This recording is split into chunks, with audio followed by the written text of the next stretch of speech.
దేవుని పరిశుద్ధ నామముకు మహిమ కలుగును గాక. అందరూ హ్యాపీగా ఉన్నారా? హ్యాపీ ఈశ్వర్. సో మరొకసారి అడ్వాన్స్గా happy Christmas. Within few days we are going to celebrate Christmas. So once again I wish you very happy and blessed Christmas in our lives. So ఈ యొక్క క్రిస్మస్ ఆనందంతో మనము వాక్య భాగంలోకి వెళ్దాము. యాక్చువల్గా గత కొన్ని వారాలుగా మనం ఒక పత్రిక ధ్యానిస్తూ వస్తున్నాం. ఏంటా పత్రిక? ఫిలిప్పీలకు రాసిన పత్రిక. కానీ కొంచెం స్కిప్ చేద్దాం ఈ వారం వరకు. సో మనం క్రిస్మస్ దినాల్లో ఉండగా క్రిస్మస్ యొక్క సందర్భాన్ని మనం చూద్దాం. ఈరోజు మీకు 4 స్త్రీలను పరిచయం చేయాలనుకుంటున్నా. So let me ask a question ఏంటంటే, యేసుక్రీస్తు వారి యొక్క జన్మ క్రమములో, అంటే ఆయన ఏ వంశాన్ని సెలెక్ట్ చేసుకోవాలి, ఏ వంశంలో ఆయన జన్మించాలి, ఎలాంటి స్త్రీల ద్వారా ఆయన జన్మించాలి, ఆయన జీనియాలజీలో ఎలాంటి వ్యక్తులు ఉంటే ఆ వ్యక్తుల ద్వారా ఆయన పుట్టుకకు ఘనత వస్తుంది అనేటువంటి విషయాలు మనం చూద్దాం. సో అందరు కలిసి మత్తయి సువార్త 1వ అధ్యాయం తీయండి.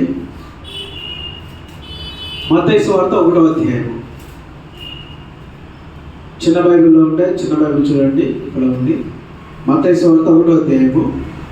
నేను చదువుతున్నా, వినండి. 1వ వచనం నుంచి అందరూ చూడండి. 1వ వచనం.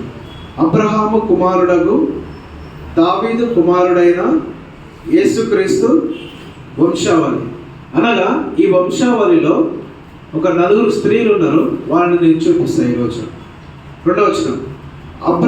అబ్రహాము ఇస్సాకును కనెను, ఇస్సాకు యాకోబును కనెను, యాకోబు యూదాను అతని అన్నదమ్ములను కనెను, యూదా తామారు నందు పెరెసును జెరహును కనెను, పెరెసు ఎస్రోమును కనెను, ఎస్రోము ఆరామును కనెను, ఆరాము అమ్మినాదాబును కనెను, అమ్మినాదాబు నయస్సోనును కనెను, నయస్సోను షల్మానును కనెను, షల్మాను రాహబునందు బోయజును కనెను, బోయజు రూతునందు ఒబేదును కనెను, ఒబేదు యెషయిని కనెను, యెషయి రాజైన దావీదును కనెను, ఉరియా భార్యగా నుండిన ఆమె యందు దావీదు సొలొమోనును కనెను. ఈ యొక్క 6 వచనాల్లో ఎంతమంది స్త్రీలు అవపడ్డారండి? ఎంతమంది అవపడ్డారు ఈ 6 వచనాలలో? 4. పేరు చెప్పండి. Tamar number 1, Rahab number 2, Ruth number 3, Uriah భార్య. ఉరియా భార్య అంటే ఉరియా పురుషుడు, అతని భార్య. ఎంతమంది? మొత్తం 4. ఇక్కడ ఉన్నటువంటి ప్రశ్న ఏంటంటే, యేసుక్రీస్తు వంశావళిలో ఈ 4 వ్యక్తులు ఉన్నారు అంటే ఎంత పరిశుద్ధులు ఉంటారు కదా, అవునా కాదా సతీష్? యేసుక్రీస్తు వంశావళిలోనే ఈ 4 పేర్లు లిఖించబడినవి అంటే వీరు ఎంత పరిశుద్ధులైతే, ఎంత నీతిమంతులైతే, ఎంతగా దేవుని స్తుతించేవారైతే వంశావళిలో దేవుడు ఎంచుకుంటాడు కదా, అవునా కదా? మరియా కన్యక, మరియా పరిశుద్ధురాలు, మరియా పాపము తెలియనటువంటి స్త్రీ. అంటే దేవుడు ఎవరిని ఎంచుకున్నాడు అంటే అతి పరిశుద్ధులను ఎంచుకున్నాడు. అనగా తమకు తాముగా పరిశుద్ధులుగా జీవించేటువంటి వ్యక్తుల్ని ఎంచుకున్నాడు. ఈ 4 వ్యక్తులు కూడా అతి పరిశుద్ధులు ఏంటారు కదా ఆకాష్. ఎంతగా యథార్థంగా, నీతిగా, ఎంతగా దేవుని భయభక్తులు కలిగి ఉంటే యేసుక్రీస్తు వంశావళిలో లిఖించబడతారు వాళ్ళు, అవునా కదా? చూద్దాం ఒకసారి వారి గురించి. మొట్టమొదటి స్త్రీ ఎవరు? తామారు. సో తామారు ఎక్కడ ఉందో బైబిల్లో మనం చూద్దాము. ఆమె యొక్క లైఫ్ ఏంటో మనం చూద్దాం. ఆదికాండము 38వ అధ్యాయము. ఆదికాండము 38వ అధ్యాయము 14వ వచనం. ఆదికాండము 38వ అధ్యాయము 14వ వచనం తీసారా? సో అంతకుముందు 6వ వచనం చదువుతాం చూడండి. 6వ వచనం 38వ అధ్యాయం 6వ వచనంలో తామారు ఎవరు మనకు తెలుస్తుంది. యూదా తన జ్యేష్ఠ కుమారుడైన ఎరునకు తామారు అను దానిని పెళ్లి చేసెను. తామారు ఎవరండి? యూదా యొక్క జ్యేష్ఠ కుమారుడు అంటే జ్యేష్ఠ, పెద్దవాడు, ప్రథమ. యూదా యొక్క పెద్ద కుమారుని భార్య ఎవరు? తామారు. మీరు వినాలి, ఇక్కడ లాజిక్ ఏంటంటే యేసుక్రీస్తు వంశావళిలో వాడబడిన ఈ 4 స్త్రీలు ఎంత గొప్ప వాళ్ళైతే యేసుక్రీస్తు వంశావళిలో వాడబడుతున్నారు. సో ఆ స్త్రీల గురించి మనం నేర్చుకోబోతున్నాం ఈరోజు.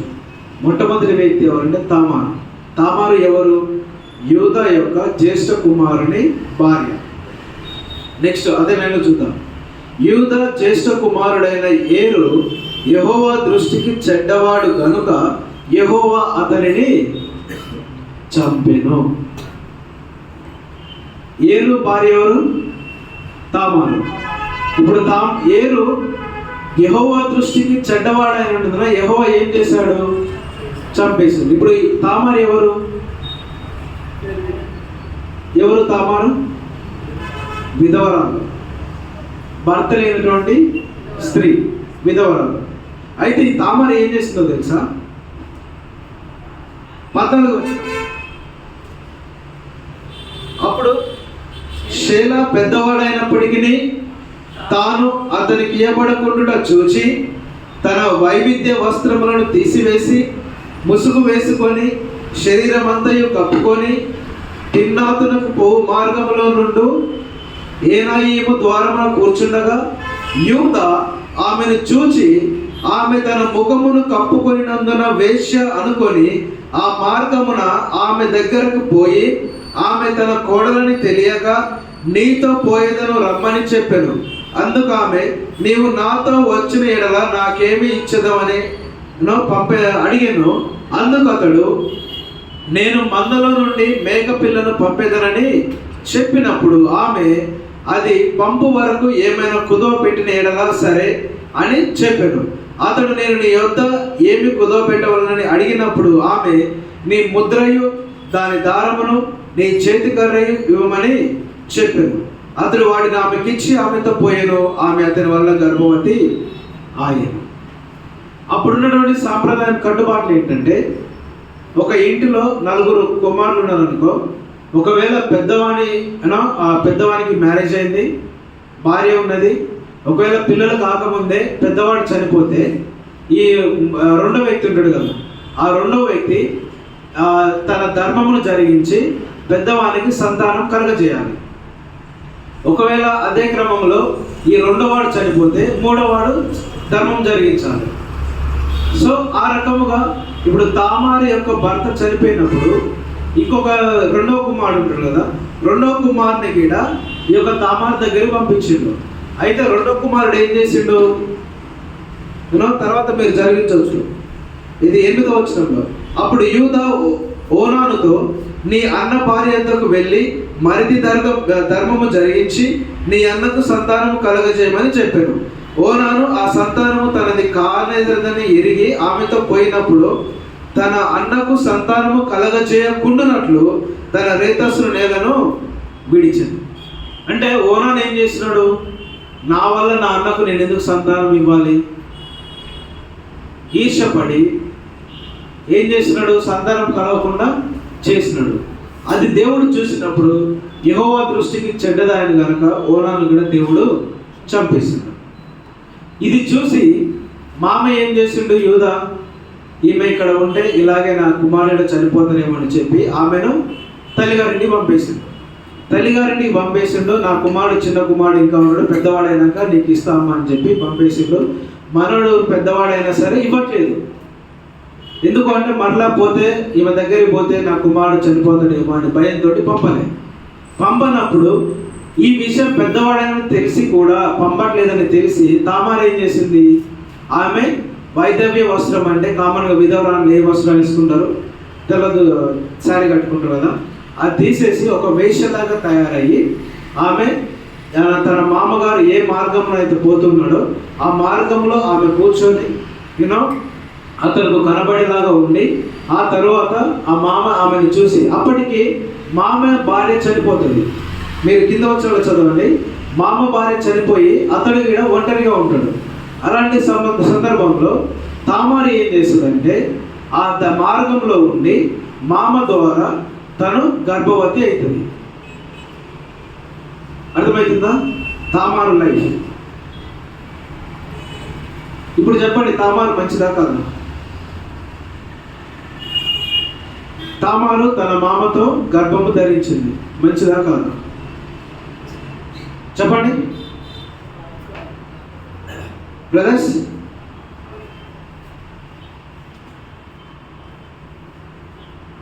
చూడండి, దేవుడు ఎలాంటి వారిని ఎంచుకున్నాడు తన యొక్క జీనియాలజీలోనికి. తామారు చేసినది మంచి పని. ఎందుకో తెలుసా?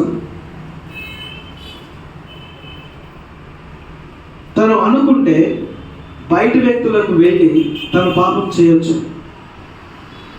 విధవరాలు తల్లిగారింటి దగ్గరనే ఉన్నది, ఆమెను ఆదేశించేవారు లేరు, ఆమెకు ఎదురు చెప్పేవారు లేరు, ఎవరు లేరు. తను తన మామని ఎందుకు ఎంచుకోవాలి? తన సంతానం కొరకు, వంశం. తర్వాత మీరు చదవండి, యూదాకి తన కోడలి గర్భవతి అయిందని తెలిసి ఆమెను నిందిస్తాడు, ఆమెను అవమానపరుస్తాడు. అసలు నువ్వు ఎవరి దగ్గరికి పోయినావు, ఎవరి వల్ల నీకు గర్భం వచ్చింది, నువ్వు ఇంత పాపాత్మరాలు అనుకోలేదు, నువ్వు ఇంత బరిదగించిన దాన్ని అనుకోలేదని ఆమెను నిందించినప్పుడు ఆమె ఒకే ఒక్కటి చెప్తుంది. ఆమె ఏమడిగింది? అతనితో పోకముందు నాకు ఏదో ఒకటి ఇవ్వు. ఏమేమి ఇచ్చిండు?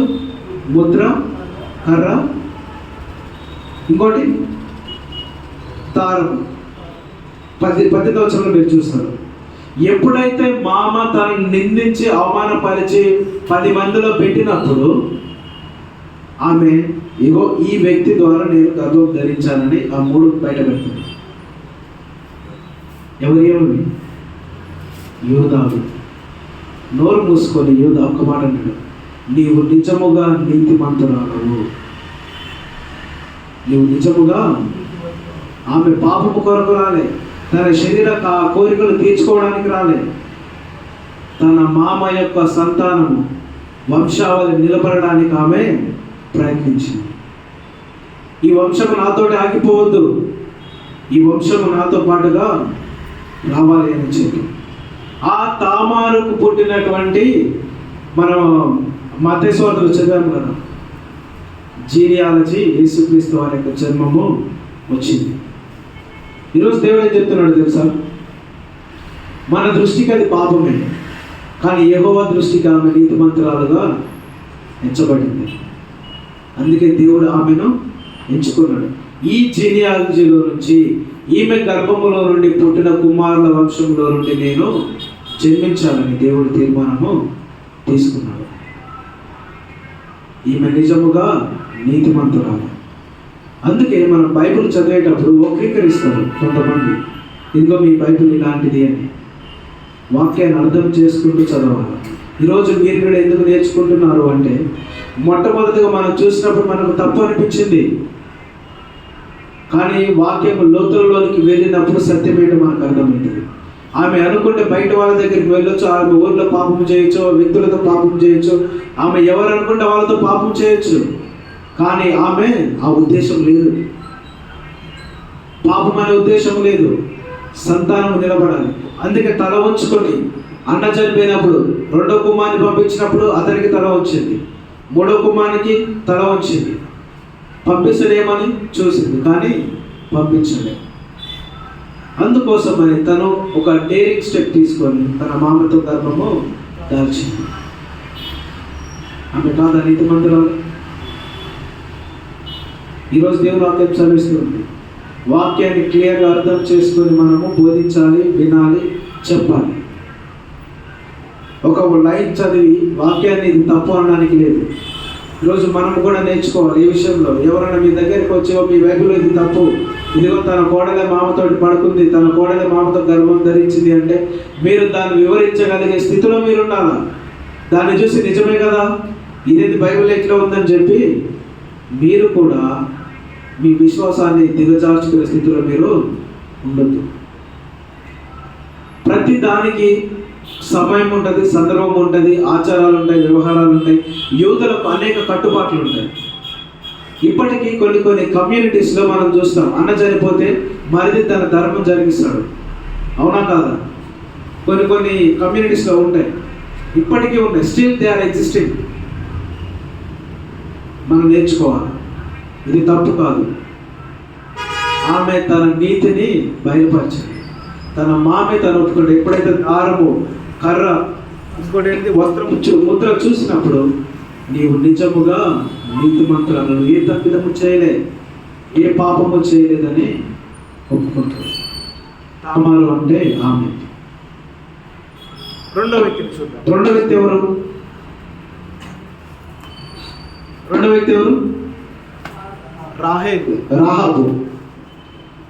రాహాబు. యెహోషువ గ్రంథం తీయండి. యెహోషువ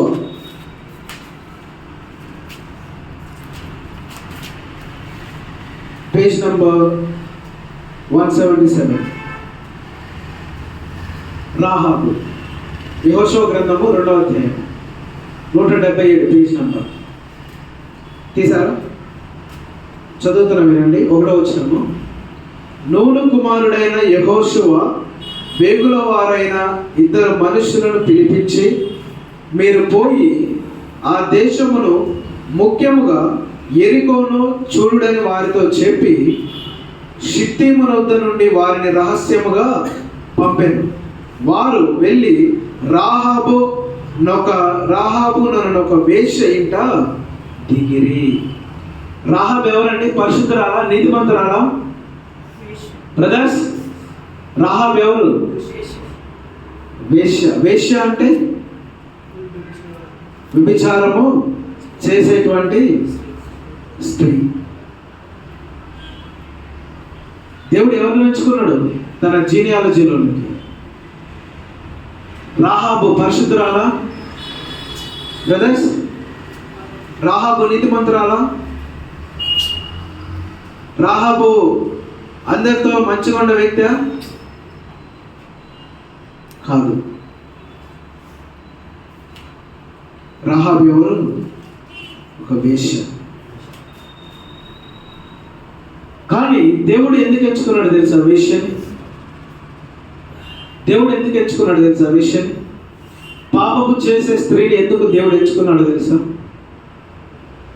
వేశ్య అని తెలిస్తే నువ్వు ఇంట్లోకి రానిస్తావా? మీ ఇంట్లోకి రానిస్తావా? ఈమె తిరిగిపోతుందని తెలిస్తే, మీకు తిరిగిపోతుందని తెలిస్తే మీరు పెళ్లి చేసుకుంటారా ఆమెని? బ్రదర్స్, ఒక ఛాలెంజ్. ఇంకా మ్యారేజ్ కాలే ఎవరికి?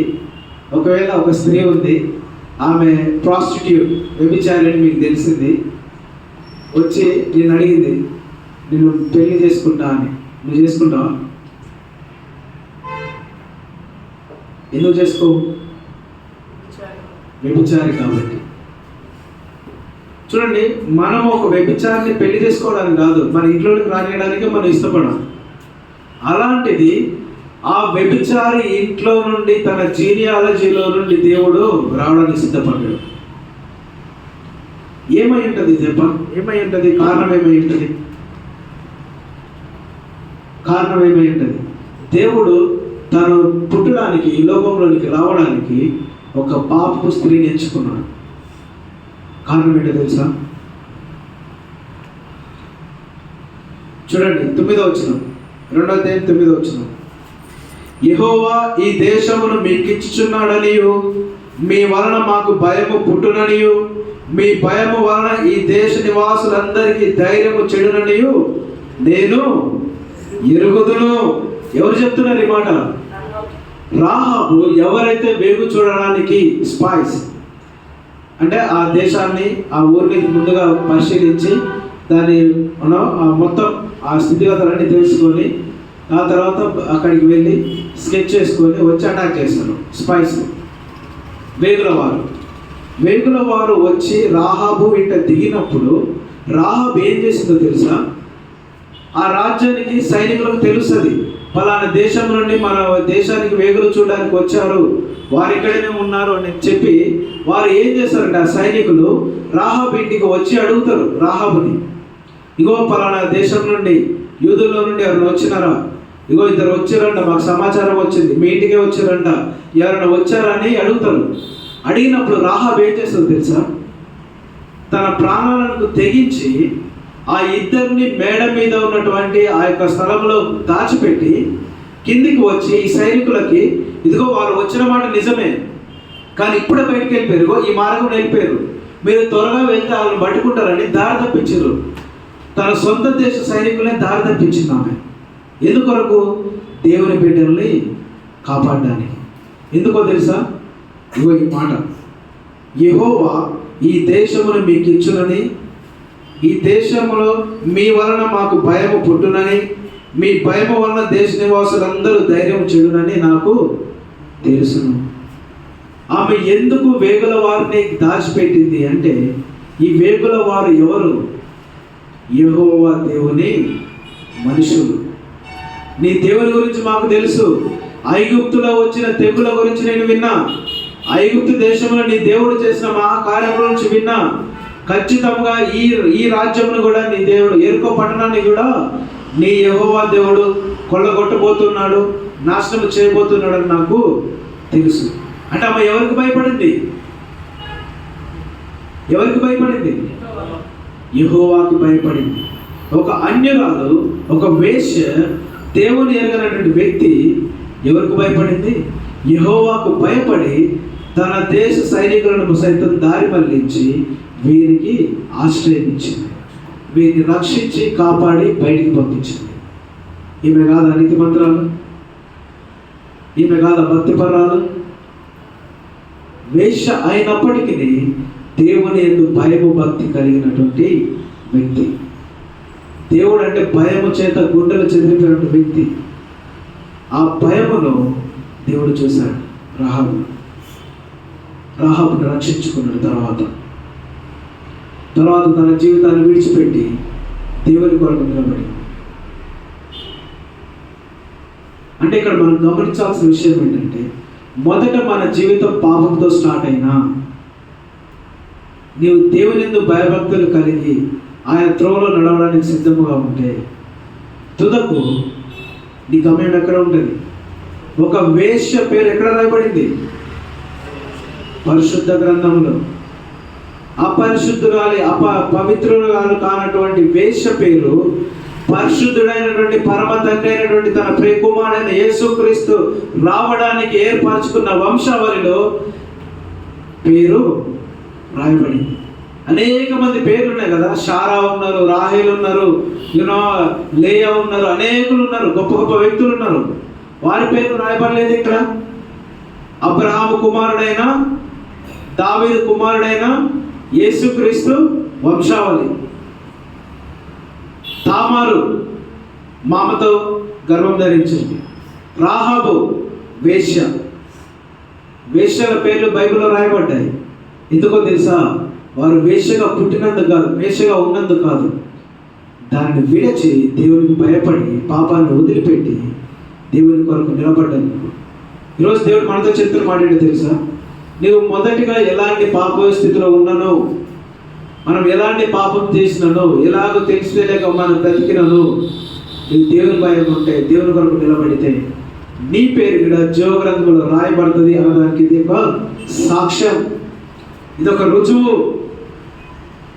ఒక వేశ్య పేరు ఎలాగో బైబిల్లో రాయబడదు, నీవు నీ పాపాన్ని విడిచి, నీ యొక్క చెడుతనాన్ని విడిచి, చెడు మార్గమును విడిచి, త్రాగుడు బంద్ చేసి, ఆ వ్యభిచారమును బంద్ చేసి, పాపమును బంద్ చేసి, జాగ్రత్తమును బంద్ చేసి, స్మోకింగ్ను బంద్ చేసి, అన్ని బంద్ చేసి దేవుని కొరకు నిలబడితే నీ పేరు కూడా ఆజీవ గ్రంథంలో రాయబడతానికి ఇదే రుజువు. ఇదే రుజువు. రాహాబు ఎవరండి? వ్యభిచారి కాదు, ఇప్పుడు వ్యభిచారి కాదు, తను పరిశుద్ధురాలైనటువంటి స్త్రీ. నెక్స్ట్ మూడవ వ్యక్తి ఎవరు?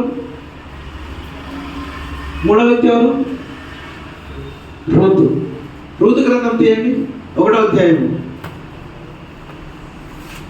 రూతు గ్రంథము 1వ అధ్యాయం.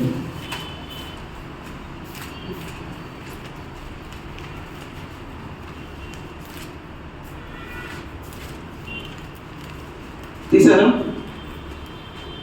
Page number 220. రూతు గ్రంథము 1వ అధ్యాయం 4వ వచనం చదువుతున్నా వినండి. ఈ రూతు ఎవరంటే, వారు మోయాబు స్త్రీలను పెండ్లి చేసుకొనిరి. ఎవరు వారు? 1వ వచనంలో, న్యాయాధిపతులు ఏలిన దినములందు దేశంలో కరువు కలగగా యూదా బెత్లెహేము నుండి ఒక మనుష్యుడు తన భార్యను తన 2 కుమారులను వెంట పెట్టుకొని మోయాబు దేశమునకు కాపురం ఉండుటకు వెళ్ళాడు. ఆ మనుషుని పేరు ఎలిమెలెకు, అతని భార్య పేరు నయోమి. అతని 2 కుమారుల పేర్లు మహలోను, కిల్యోను. వారు యూదా బెత్లెహేము వారైన ఎఫ్రాతీయులు. ఇక్కడ గమనించాల్సిన విషయం ఏంటంటే, ఈ పురుషులు ఎవరు? ఎలిమెలెకు ఎవరు వ్యక్తులు? ఎవరి వంశం వారు? ఏ దేశం వారు? ఎలిమెలెకు ఏ దేశం వారు? యూదా దేశం వారు. బెత్లెహేము నుండి వచ్చిన వారు, అంటే దేవుని పిల్లలు, ఇశ్రాయేలు ప్రజలు. వీరు ఎవరిని పెళ్లి చేసుకున్నారు? 4వ వచనంలో, మోయాబు స్త్రీలు ఎవరంటే దేవుణ్ణి ఎరగనటువంటి అన్య ప్రజలు, శపించబడిన దేశం. ఈ దేవుని పిల్లలు ఏం చేశారు? శపించబడిన దేశ పిల్లల్ని పెళ్లి చేసుకున్నారు. రూతు ఇప్పుడు ఎవరంటే శపించబడిన స్త్రీ, అన్యురాలు రూతు. ఒక అన్యురాలి పేరు జీవగ్రంథంలో రాయబడింది. ఒక అన్యురాలి పేరు యేసుక్రీస్తు వంశావళిలో రాయబడింది. ఎందుకై ఉంటుంది? దేవుడే చెప్పాడు, అన్యులని పెళ్లి చేసుకోవద్దు. అవునా కాదు? మీరు అన్యులను పెళ్లి చేసుకోవద్దు అని. మరి ఒక అన్యురాలి పేరు ఎలా మార్చబడింది? ఒక అన్యురాలి పేరు జీవగ్రంథంలో ఎలా రాయబడింది? ఒక అన్యురాలి వంశంలో నుండి దేవుడు ఎలా తన యొక్క కుమారుని పంపడానికి సిద్ధపడ్డాడు? ఆలోచించారు ఎప్పుడైనా? అన్యురాలు అయినప్పటికీ తను నీతిమంతురాలు. లేటర్ ఆన్ తన 2 కుమారులు చనిపోతారు. నయోమి 2 కుమారులు చనిపోతే రూతు విధవరాలవుతుంది. విధవరాలైనాక అత్త ఏం చెప్తుందంటే, నా కుమారులు ఎలాగో చనిపోయినారు, నువ్వు ఇంకా నీ తల్లి గారైనటువంటి దేశంలోనే ఉన్నావు, ఆ ప్రాంతంలోనే ఉన్నావు. మేము వలస వచ్చాము ఇక్కడికి. నా భర్త చనిపోయిండు, నా కుమారులు చనిపోయినారు, అందరూ చనిపోయారు, నాకెవరు లేరు. కాబట్టి మీరేం చేయండి అంటే, మీకు ఇంకా వయసు ఉన్నది, మీరు వెళ్ళి మీ దేశపు పురుషులను పెళ్లి చేసుకోండి, మీరు జీవించండి హ్యాపీగా, నేను మరలా నా దేశానికి వెళ్ళిపోతా అని చెప్తుంది. అయితే చెప్పిన క్రమంలో ఎంతమంది కోడళ్ళు నయోమికి? 2 కదా, ఇది జ్ఞాపకం ఉంచుకోవాలి. నయోమికి 2 కోడళ్ళు. అందులో కోడల పేర్లు ఏం పేరు? రూతు, ఇంకొకరి పేరు ఓర్పా. అయితే అత్త ఎప్పుడైతే మీరు తిరిగి వెళ్ళండి అని చెప్పిందో, ఓర్పా ఏం చేస్తుందంటే, ఛాన్స్ దొరికింది, అమ్మాయ నేను నా దేశానికి వెళ్ళిపోతా, అంటే నా తల్లిగారికి పోతా, నేను ఎవరినొకరు చూసి పెళ్లి చేసుకుంటా, హ్యాపీగా ఉంటానని చెప్పి ఈ ఓర్పా ఏం చేసిందంటే, అత్తని తన అక్కను విడిచిపెట్టి అత్తను ముద్దు పెట్టుకొని వెళ్ళిపోయింది, బ్యాక్ అయిపోయింది. కానీ రూతు ఒక నిర్ణయం తీసుకుంది. ఏం నిర్ణయం తెలుసా? ఏది ఏమైనా నేను నీతోనే, ఒక్కసారి వివాహ బంధం చేత నేను బంధించబడి వివాహము చేత ఈ కుటుంబంలోనికి వచ్చి ఇదే నా కుటుంబంగా మార్చబడి, నా పేరు మార్చబడి, నా ఇంటి పేరు మార్చబడి, ఇప్పుడు మీరే నా తల్లిదండ్రులు, ఇదే నా ఇల్లు, ఇంకా నాకు వేరే ఇల్లు లేదు. నువ్వు ఎక్కడికి పోతే నేను అక్కడికి వస్తాను, నువ్వు ఎక్కడ ఉంటే నేను అక్కడనే ఉంటాను, నీ దేవుడే నా దేవుడు అనగా దేవుని సైతం మార్చి ఆ మోయాబు స్త్రీలు అన్య జాతుల నుండి, అన్య ప్రజల నుండి ఎవరిని విశ్వసించింది?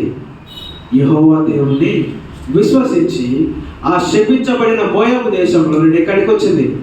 యూదయ దేశంలోని బెత్లెహేము గ్రామమునకు దేవుడు యేసుక్రీస్తు వారు జన్మించిన దేశంలోనికి, రాష్ట్రంలోనికి అనగా ప్రదేశంలోనికి ఆమె వచ్చి దేవుని నమ్మి నీతిమంతురాలుగా మార్చబడింది. మొదట అన్యురాలే, మొదట శపించబడిన వ్యక్తి, కానీ ఇప్పుడు ఏమైంది? దీవించబడింది. యేసుక్రీస్తులోనికి వస్తే మనము శపించబడిన జీవితంలో నుండి ఆశీర్వదించబడిన జీవితంలోనికి మనము మార్చబడతాం. అందుకు నిదర్శనం ఎవరు? రూతు. పాపం చేసిందా రూతు? లేదు. అత్తకు లోబడి, అత్త దేవుణ్ణి తన దేవునిగా స్వీకరించుకొని, యెహోవా దేవునికి భయభక్తులు కలిగి, యెహోవా దేవుని ఆరాధిస్తూ తన ఆచారాలు విడిచిపెట్టింది, తన దేశాన్ని విడిచిపెట్టింది, తన ఇంటిని విడిచిపెట్టింది, తన కట్టుబాట్లను విడిచిపెట్టింది, తన యొక్క ఆచార వ్యవహారాలు సమస్తమును విడిచిపెట్టి కంప్లీట్గా ఇప్పుడు ఎక్కడికి వచ్చింది? యెహోవా దేవునికి వచ్చింది. అనగా మార్పు చెందిన జీవితం. దేవుని కొరకు, అత్త కొరకు తన సమస్తాన్ని విడిచిపెట్టి దేవుని కొరకు నిలబడ్డది. దేవుడు ఆమె కొరకు నిలబడడానికి వచ్చాడు. ఈరోజు దేవుని వాక్యం సెలవిస్తుంది చెప్తా తెలుసా? నీవు దేవుని కొరకు నిలబడడానికి నువ్వు మొదలు పెడితే నీ పక్షముగా దేవుడు నిలబడడానికి ఆయన నీ కొరకు దిగి వస్తాడు. ఆ దిగి వచ్చిన రోజే క్రిస్మస్. నీ కొరకు నిలబడడానికి పరలోకమును విడిచి భూలోకానికి వచ్చిన రోజే క్రిస్మస్. మనం జరుపుకుంటున్న క్రిస్మస్. ఎవరండి రూతు? అన్యురాలకి చర్చిలో అంటే అన్యురాలకి యూదులో ఆ అవకాశం ఉంటుందా? అన్యురాలు దేవుణ్ణి యెహోవా నామాన్ని ఉచ్చరించడానికైనా అర్హత ఉంటుందా? లేదు. అలాంటి అన్యురాలు ఎప్పుడైతే దేవుని మార్గంలోనికి వచ్చిందో, యెహోవా దేవుని స్వీకరించిందో, తన నీతిమంతురాలుగా మార్చబడింది, పరిశుద్ధురాలుగా మార్చబడింది. ఆమె వంశంలో నుండి దేవుడు జన్మించాడు. నాలుగో వ్యక్తి ఎవరు?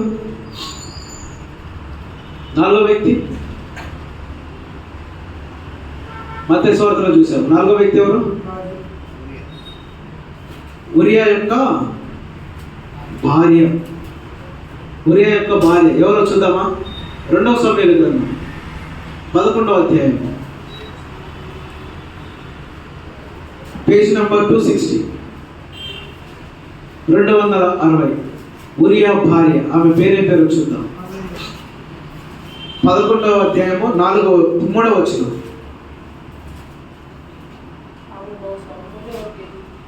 ఆమె బహు సౌందర్యవతి అయి, 2వ వచనం చూద్దాము. ఒకానొక దినమున ప్రొద్దు గ్రుంకు వేళ దావీదు పడక మీద నుండి లేచి రాజనగరి మిద్దె మీద నడుచుచూ ఉండెను. పైనుండి చూచుచుండగా స్నానము చేయు ఒక స్త్రీ కనబడెను. ఆమె బహు సౌందర్యవతి అయి ఎన్నుట చూచి దావీదు దాని సమాచారం తెలుసుకొనుటకై ఒక దూతను పంపెను. అతడు వచ్చి ఆమె ఎలియామును కుమార్తెయు హిత్తీయుడగు ఉరియాకు భార్య అయిన బత్షెబ అని తెలియచేయగా. ఉరియా భార్య ఎవరండి? బత్షెబ. తెలియచేయగా దావీదు, 4వ వచనం, దావీదు దూతల చేత ఆమెను పిలవనంపించెను. ఆమె అతని యొద్దకు రాగా అతడు ఆమెతో శయనించెను. బత్షెబ ఎవరు? ఉరియా భార్య. దావీదు భార్యనా? కాదు. ఇప్పుడు దావీదు ఏం చేశాడు? ఉరియాతో పాపం చేశాడు. అంటే ఇప్పుడు ఈ బత్షెబ ఎవరు? పాపం చేసినటువంటి స్త్రీ. మనం కామన్గా చెప్పాలంటే వ్యభిచారి. ఈ యొక్క స్త్రీ పేరు ఎక్కడ రాయబడింది? పరిశుద్ధ గ్రంథంలో రాయబడింది. ఏ సందర్భంలో రాయబడింది? స్త్రీ పేరు యేసుక్రీస్తు వంశావళిలో రాయబడింది. అదేంటండి? ఈమె వ్యభిచారి కదా, పాపం చేసింది కదా, ఈమెను దేవుడు ఎట్లా ఎంచుకున్నాడు అంటే, ఈ పాపం జరిగిపోయిన తర్వాత దావీదు తన తప్పు తెలుసుకొని పశ్చాత్తాపడి కన్నీరు విడుస్తూ ఆ పాపానికి ప్రాయశ్చిత్తం జరిగించబడి తన కుమారుడు చనిపోయిన తర్వాత ఆయన ఏం చేస్తాడంటే, దావీదు భార్యతో పాపం చేసిన తర్వాత ఒకవేళ ఈమె గురించి ఉరియాకు తెలిస్తే మళ్ళీ ఉరియా ఆ భర్త ఎక్కడ ప్రాబ్లం క్రియేట్ చేస్తాడని చెప్పి ఉరియా యుద్ధంకి వెళ్ళిండు. రాజ్యం తరపున యుద్ధానికి వెళ్ళినప్పుడు ఒక సైనికుని పిలిచి ఉరియాని యుద్ధంలో చంపించమని దావీదు చెప్తాడు. ఎందుకంటే మళ్ళీ ఈ విషయం ఉరియాకి తెలిస్తే ఎక్కడ తనకు ప్రాబ్లం అవుతుందో అంటే దావీదు ఏం చేశాడు, మొట్టమొదటిగా పాపం చేశాడు స్త్రీతో. ఆ పాపం మళ్ళీ ఎక్కడ తను బయటపడుతుందో, లేకపోతే తను చుట్టుకుంటుందో, లేకపోతే తను పరువు పోతుందో అని చెప్పి ఆ యుద్ధంలో ఉండగానే ఉరియాని చంపేశాడు దావీదు. ఆ తర్వాత తన తప్పు తెలుసుకొని తను ప్రవక్త ద్వారా గద్దించబడి తప్పు తెలుసుకొని దేవుని ఎదుట పాదాలు పట్టుకొని క్షమాపణ పొందుకొని కన్నీరు విడిస్తాడు. దానికి ప్రతిఫలంగా తన కుమారుడు చనిపోతాడు. దావీదు చేసిన తప్పుకు ప్రతిఫలంగా కుమారుడు చనిపోతాడు. ఆ తర్వాత అదంతా అయిపోయిన తర్వాత, అందుకే మనం 51వ కీర్తన చదువుతాం.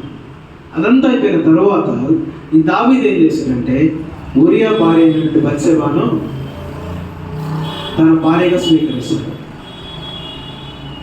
తను తన పాపాన్ని విడిచి భార్యగా తన యొక్క ధర్మాన్ని జరిగిస్తూ దేవుని సన్నిధిలో నీతిగా యథార్థంగా ఉంటూ తను వస్తూ ఉంటాడు.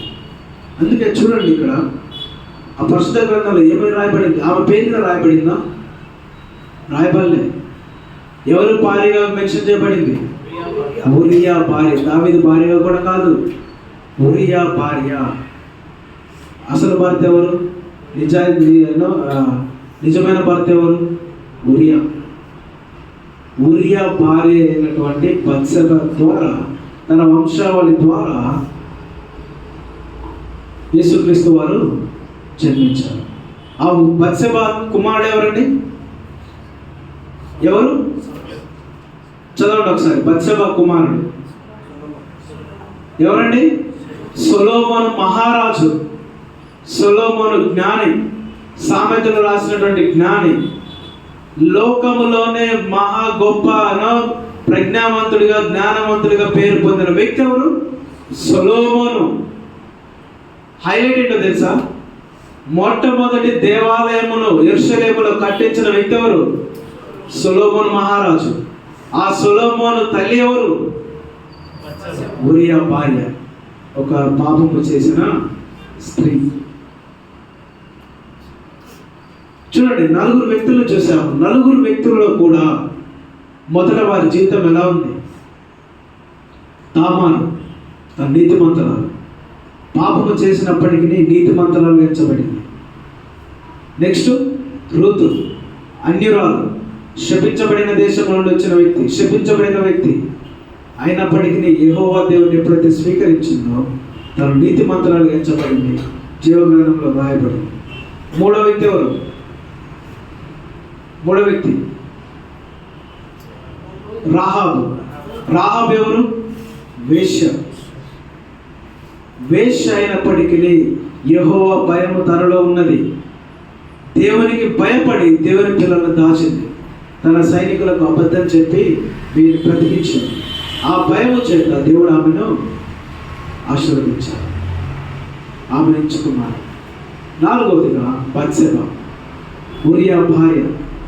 పాపము చేసినప్పటికీ తన పాపాన్ని ఒప్పుకొని విడిచిపెట్టి నీతిగా జీవించడం మొదలుపెట్టింది కాబట్టి దేవుడు ఆమెను ఎంచుకున్నాడు. ఆమె ద్వారా సొలొమోను మహారాజుని, సొలొమోను వంటి మనుషుడు ఇంకొకడు లేడు, పుట్టబోడు. దేవుడు యేసుక్రీస్తు వారే రెఫరెన్స్ తీసుకున్నాడు సొలొమోను జ్ఞానం గురించి కదా. గమనించండి, ఒక పాపము చేసిన, వ్యభిచారము చేసినటువంటి కుమారుడు మొట్టమొదటి దేవాలయాన్ని కట్టాడు. మనం రాణిస్తాం, ఇళ్ళకే రాని. దేవుడు తన ఇల్లే కట్టించుకున్నాడు.